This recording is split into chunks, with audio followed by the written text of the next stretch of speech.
শুভ সকাল। আমার আরেকটা নতুন ব্লগে তোমাদেরকে সকলকে স্বাগত জানাই। প্রায় 3 দিন জার্নি করার পর রাত্রি 2টার সময় কাঠপাটিয়ে নামা হয়েছে।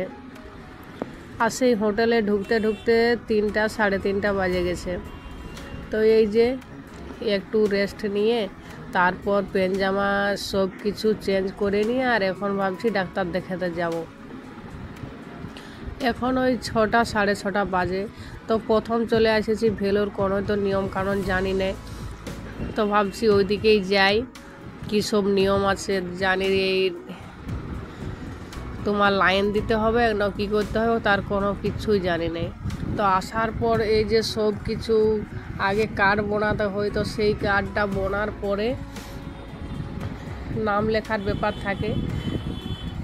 আর এইখানে সিস্টেমটা অনেক ভালো, মানে ধাপের ধাপে একটু একটু করে আগাতে হয়। তো সব কিছু জমা দেওয়ার পর নাম টাম লেখার পর এই যে হাজার হাজার লোক আছে, কিন্তু তাও কোনো সমস্যা হয় নাই। যে ভিড়ের মধ্যে একটা ব্যাপার থাকে যে কেউ যদি পরে আসে সে আগে দেখায় নিয়ে চলে গেল, এইরকম যে সিস্টেম সেটা কিন্তু কোনো দিন এথায় হয় নাই। সবাই বসে থাকে, বসে থাকার পরে উপরে একটা বোর্ডের মতন আছে, সেইখানে নাম উঠবে, ওঠার পরেই তোমাকে ডাকে, তারপর যেতে হয়। তো সারাদিন তো খাওয়া দাওয়া কিচ্ছু হয় নাই। আর আমি সেরকম ট্রেনে এত জার্নি করি নাই, এইবারেই প্রথম করেছি যে 3 দিনের জার্নি। আর শরীরটাও এত খারাপ হয়ে গেছিলো, আর কি বলবো। ডাক্তার দেখার কথা আমার ছিল, কিন্তু তার উল্টাটা হয়ে গেছে। আসেনি, এই যে আমার সোনাবাবুকে ডাক্তার দেখাতে হয়েছে।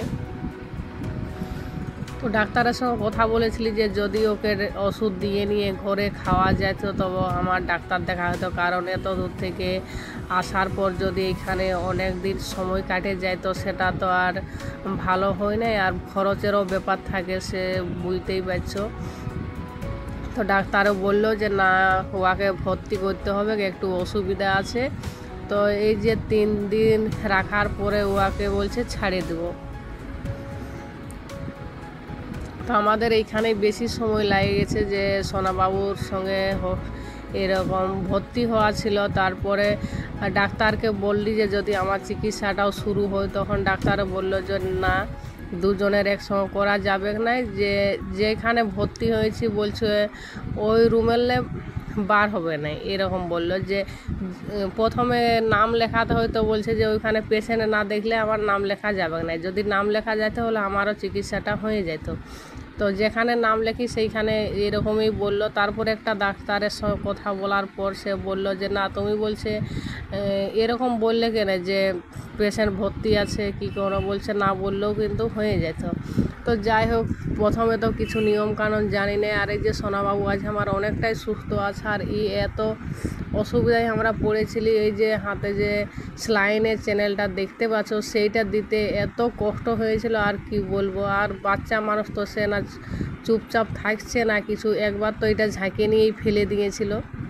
তো অনেক কষ্ট করে একে বাঁধাবাঁধি করার পর রাখা হয়েছে। আর সবসময় ভয়ে ভয়ে থাকছি যে কখন হয়তো ওইটা ছুঁড়ে ফেলে দেবে এরকম। তো আজকে অনেকটাই ভালো আছে, এই যে নিজের হাতে খাচ্ছে। আর ও লেবু খেতে অনেক পছন্দ করে। তো ওই যে লেবুগুলা ওর বাবা এনে দিয়েছে, সেইগুলা খাচ্ছে।